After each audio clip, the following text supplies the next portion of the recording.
Assalamualaikum warahmatullahi wabarakatuh dan salam sejahtera. Nama saya Nur Azra Hazwani binti Muhammad Rasli, pemegang nombor kad matrik D 2018108386. Apa yang kita akan bincangkan dalam video ini adalah berkaitan dengan faktor-faktor perkembangan ekonomi di India. Selain itu, ciri-ciri ekonomi di India dan kesan perkembangan ekonomi di India tahun 1947 sehingga tahun 2000. India telah meraih kemerdekaannya pada tahun 1947. Pada tahun itu juga, kemiskinan telah menjadi masalah utama di India sehingga ianya telah dilabelkan sebagai negara yang miskin dan lemah. Pada awal tempoh pasca kemerdekaan, India telah dibayangi dengan fahaman sosialisme. Pada tahun 1951 pula, India telah mempraktikkan model pembangunan yang dikenali sebagai Nehruvian, di mana yang diasaskan oleh Perdana Menteri pertama iaitu Jawaharlal Nehru.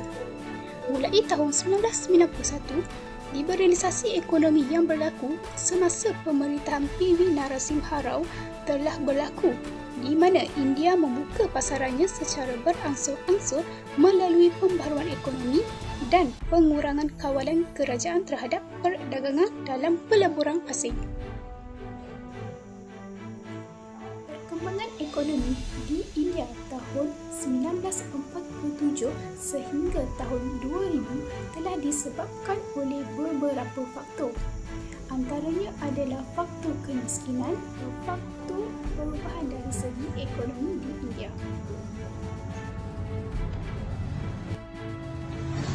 Faktor yang pertama adalah kemiskinan. India dilabelkan sebagai negara yang miskin sejak mencapai kemerdekaannya dengan populasi penduduk kedua terbesar di dunia iaitu seramai 1.28 bilion. Pada tahun 1991, kebanyakan negara di Asia termasuklah India telah mengalami krisis ekonomi yang amat serius. Melihat situasi ini, International Monetary Fund (IMF) telah menawarkan bantuan untuk memulihkan keadaan ekonomi di India. IMF bersedia untuk membantu India dengan syarat India perlu setuju untuk membuat beberapa agenda reformasi di bidang ekonomi. Bersetuju dengan syarat tersebut, India telah melaksanakan Structural Adjustment Programs, di mana ia telah membuka ruang kepada syarikat-syarikat multinasional MNC masuk ke pasaran di India. Program ini mengintegrasikan negara miskin ini ke dalam sistem ekonomi global. Ini menunjukkan mulanya reformasi ekonomi India selepas tahun 1991 melalui liberalisasi ekonomi India. Faktor yang kedua itu perubahan dari segi sektor ekonomi.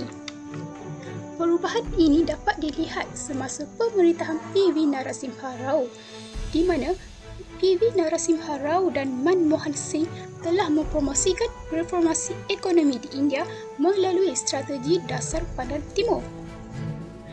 Terdapat 3 tujuan utama dalam pembentukan dasar pandang timur iaitu mereformasi dan meliberalisasikan ekonomi India, mempercepatkan pertumbuhan ekonomi melalui pelaburan dan kerjasama ekonomi daripada negara lain dan membentuk rantau ekonomi iaitu ekonomi region dengan negara yang berada di kawasan Asia terutama Asia Tenggara. Dasar pandang timur ini telah menjadikan ekonomi India semakin berintegrasi dengan dunia global, iaitu dengan mengubah pola pembangunan ekonomi negara India yang berbentuk pasif dan tertutup menjadi lebih terbuka dan aktif dalam membangunkan hubungan dengan negara-negara Asia lain.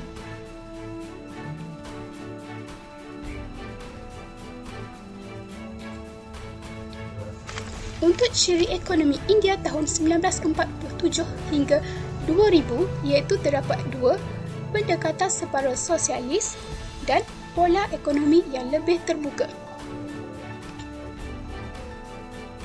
Untuk pendekatan separuh sosialis, berdasarkan pendekatan ini, India telah melakukan kawalan ketat terhadap sektor swasta, perdagangan asing dan pelaburan langsung asing.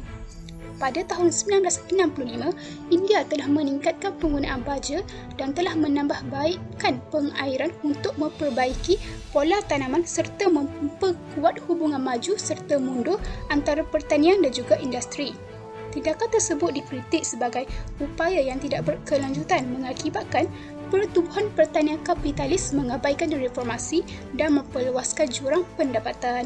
Namun begitu, tahun 1991, India telah mula membuka pasarannya secara berangsur-angsur melalui pembaharuan sistem ekonomi dan mengurangkan kawalan kerajaan terhadap perdagangan dan pelaburan asing.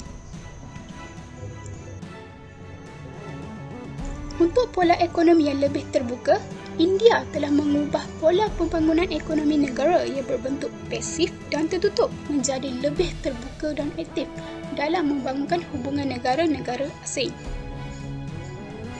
Perubahan ini berlaku apabila reformasi ekonomi India telah dipromosi melalui strategi dasar pandang timur, di mana dasar ini mempunyai agenda yang cukup untuk terus berkembang di peringkat global. Perubahan pola ekonomi tersebut telah menunjukkan peningkatan ekonomi di India di mana pertumbuhan ekonomi telah meningkat. Pada tahun 1960 sehingga 1980-an hanya 3.5% sahaja dan tahun 1991 telah menjadi kepada 6% selepas reformasi ekonomi diperkenalkan di India. Kesan ekonomi di India tahun 1947 hingga 2000. Yang pertama adalah menjalankan kerjasama dengan organisasi serantau.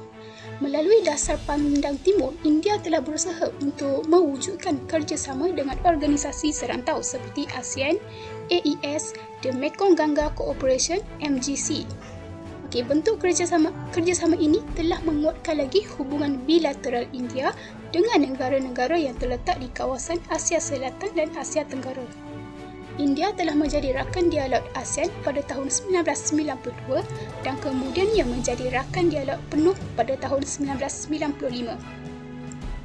Pada tahun 1996, India telah menjadi anggota ASEAN Regional Forum ARF.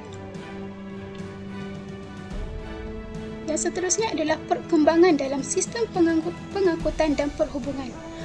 Pendekatan ekonomi India terhadap ASEAN telah menyebabkan hubungan India-ASEAN telah berkembang dengan baik dan menyebabkan kerjasama baru dalam bidang lain seperti keselamatan, politik, pembangunan infrastruktur, iaitu jaringan fizikal melalui pembinaan jalan dan kereta api. Di mana India telah meminda Indo-Myanmar Friendship Road sepanjang 165 km yang menghubungkan utara Myanmar dengan lebuh raya utama India yang dikenali sebagai National Highway 39. Selain itu, India juga terlibat dalam pembinaan infrastruktur iaitu lebuh raya yang menghubungkan India, Myanmar, Thailand, Trans-ASEAN Highway iaitu jaringan kereta api India-Myanmar dan saluran paip gas Myanmar, India, Bangladesh. Baiklah, sekian itu sahaja daripada saya. Sekian, terima kasih.